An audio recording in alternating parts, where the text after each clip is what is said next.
Então, de um lado, a gente tem os contatos com a proteína esporádicos de vez em quando, né, num contato aí que a gente não contava, em alguma coisa que acaba fugindo ali do nosso controle.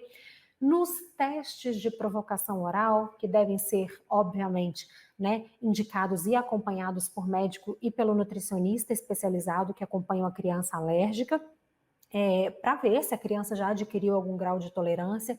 Então, a gente reintroduz essa proteína do leite de vaca com segurança, em pequenas quantidades, vai aumentando. Essa face da moeda, esses furos e os TPOs programados, gente, o que os estudos científicos trazem para a gente é que eles não vão atrasar o processo de cura de tolerância das alergias alimentares. Uma excelente notícia aí para a gente. Então, respirem aliviadas, podem ficar tranquilas que esses contatos, essas inflamações esporádicas, o que os estudos científicos hoje mostram para a gente, é que isso não vai atrasar o processo de tolerância.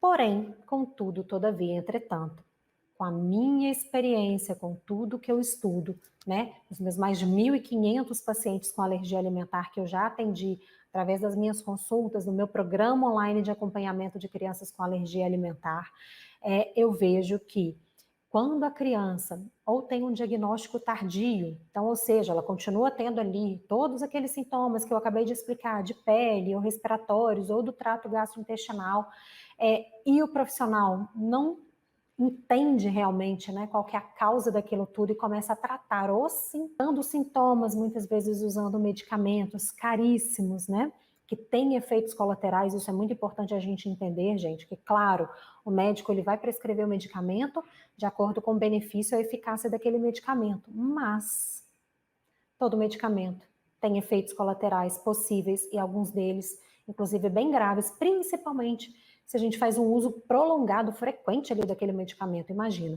né? Então, muitas vezes essas crianças não tiveram diagnóstico de APLV e outras alergias alimentares, não se descobriu a causa de todos aqueles sintomas, ficou se tratando os sintomas que nunca iam embora completamente, porque a causa ainda estava lá, o alimento estava ali causando aquilo tudo, colocava um pouquinho de remédio, tratava um pouquinho dali com algum medicamento, alguma pomada, melhorava um pouquinho, mas volta e meia voltava a criança a ter todos aqueles sintomas de novo. Esse é um caso, né, onde a inflamação ela se arrasta por tempo prolongado, não são furos esporádicos.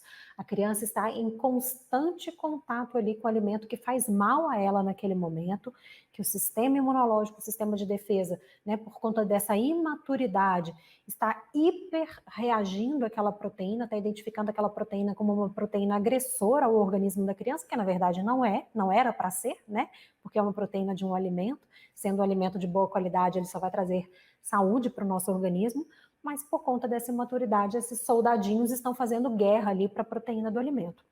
E o organismo da criança fica em constante guerra, em constante inflamação. Né? Esse é um dos diagnósticos. Ou então, já vi casos também, já chegaram até a mim esses casos, de crianças que até tiveram um diagnóstico de APLV, mas as famílias não foram bem orientadas.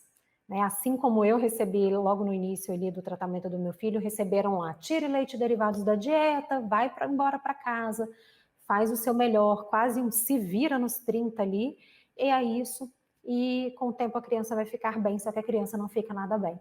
Muitas vezes porque o grau de sensibilidade da criança é maior, então tem algumas minúcias que a gente tem que olhar, né? Será que a criança reage a traços domésticos? Será que a criança reage a outros alimentos? É uma criança com múltiplas alergias, como era o caso do meu filho? Será que está tendo contato com alguma coisa que não seja alimento que tem proteína? Porque, gente, não temos só proteína do leite de vaca no leite de vaca e derivados. Medicamentos, vacinas, suplementos, cosméticos, produtos de higiene, limpeza, maquiagem, podem também ter proteína do leite. E muitas vezes ninguém conta isso pra gente. Dependendo do grau de sensibilidade da criança, sim, eles podem reagir de forma alérgica, fazendo sintomas como se tivessem acabado de tomar um copo de leite de vaca. Então, isso pode acontecer, né? Então, a gente tem que ter todo um cuidado, é o que eu sempre falo. Tirar leite e derivados da dieta não resolve, é a ponta do iceberg, é um início, é um primeiro passo que a gente tem que fazer de varredura ali na dieta, mas não basta também só a dieta bem feita, segura. Também, muitas das vezes, nós temos que ter cuidados no dia a dia para isolar realmente a criança daquela proteína que naquele momento inflama o organismo dela. Porque se ela continua em constante inflamação, dos casos, muitos dos casos que eu acompanhei, que chegaram até a mim depois de meses, anos com essa criança inflamada, tendo sintomas graves de pele, respiratórios ou do trato gastrointestinal, algumas com problema no comprometimento do ganho de peso, desenvolvimento, muitas que desenvolveram o processo de seletividade alimentar, começaram a fazer recusa a alguns alimentos, porque inconscientemente o organismo já sabe que era um alimento que estava fazendo mal a ela, por mais que muitas vezes o médico não tenha dado o diagnóstico. Por mais que muitas vezes nós, como família da criança, não conseguimos ainda fazer essa correlação direta. Olha, é o leite que está causando tudo isso, é o ovo que está causando, é o glúten que está causando, é um outro alimento que está causando. O organismo, ele se protege, o organismo, ele é muito sábio, né? A gente tem realmente um sentimento, assim, de preservação da nossa espécie acima de tudo. Então, a criança, ela começa a apresentar esses quadros de recusa a alimentos, de seletividade alimentar, come pouquíssimos alimentos, né, come pouca coisa, o processo de introdução fica super difícil, pode acontecer um quadro de desnutrição, porque a criança está o tempo inteiro inflamada. E os sintomas, gente, todos os sintomas da alergia, sejam sintomas de pele, sejam sintomas respiratórios, sejam sintomas gastrointestinais, causam um desconforto para o organismo.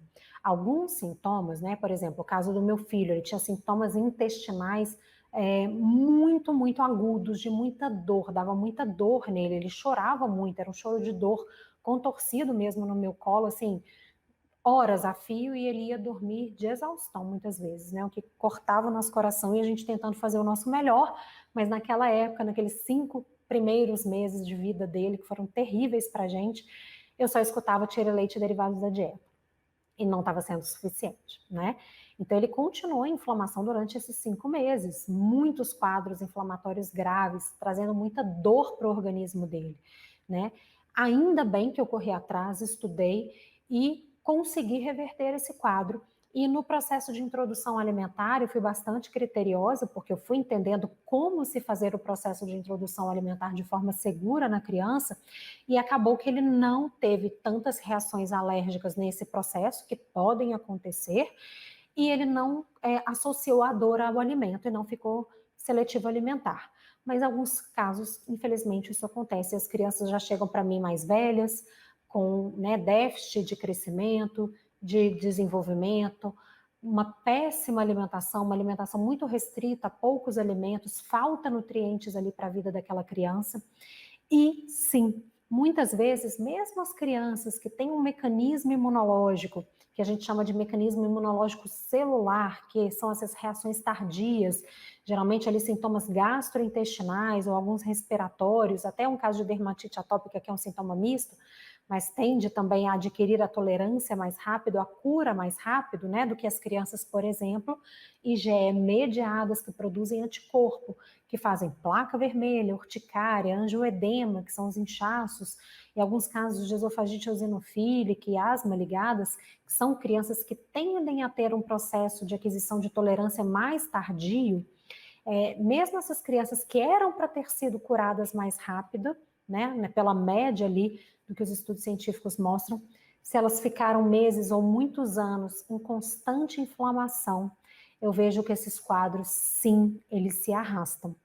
Porque muitas vezes a família, né, não foi bem orientada, gente. Porque de verdade, né, e olha que eu tenho milhares de seguidores, eu recebo muitas mensagens de vocês todos os dias, por todas as minhas redes sociais, pelo meu canal do YouTube, pela minha fanpage do Facebook, pelo meu direct do Instagram, nos comentários dos posts e dos vídeos que eu publico aqui para vocês, das minhas mães de alérgicos, né, as minhas leoas da PLV, que são as mamães dos meus pacientes. Eu recebo, assim, milhões, né, de dúvidas de vocês em relação a isso. E eu vejo que esses pacientes que já eram para ter se curado teriam uma grande chance, né, vamos dizer assim, de já terem adquirido a tolerância, já terem se curado, não conseguiram atingir essa tolerância, mesmo estes que fazem reação tardia, gastrointestinal, que uma média de aquisição de tolerância seria ali próximo de 1 aninho de vida, até 2 aninhos de vida, acabaram se arrastando na alergia. Né? Esses processos alérgicos foram inflamando tanto o organismo da criança, o intestino ficou tão esburacado, o sistema imunológico, os soldadinhos ficaram tanto ali no campo de batalha, que a criança foi ficando cada vez mais sensível, mais alérgica, por conta de uma falta de um cuidado, uma falta de orientação, de um tratamento correto para essas crianças. E isso de verdade corta meu coração, né? Porque está nas nossas mãos, como pais, dar o melhor para os nossos filhos, e a gente corre atrás disso. Eu não vejo, assim, é muito, muito raro, né, eu receber algum comentário de alguma mãe, algum pai, algum familiar que não esteja fazendo o tratamento correto porque eles não querem, porque eles não estão nem aí, porque eles não acreditam. É mais difícil, né? Às vezes até tem assim um familiar que não acredita, que sabota o tratamento, mas a mãe está ali, guerreira, tentando fazer o seu melhor, né? Fazendo o mais correto possível, mas dentro ali do que ela recebeu de informação.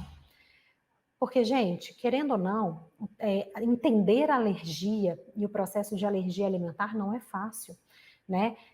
Tratar sistema, entender e fazer os processos de tratamento de sistema imunológico não é uma coisa fácil.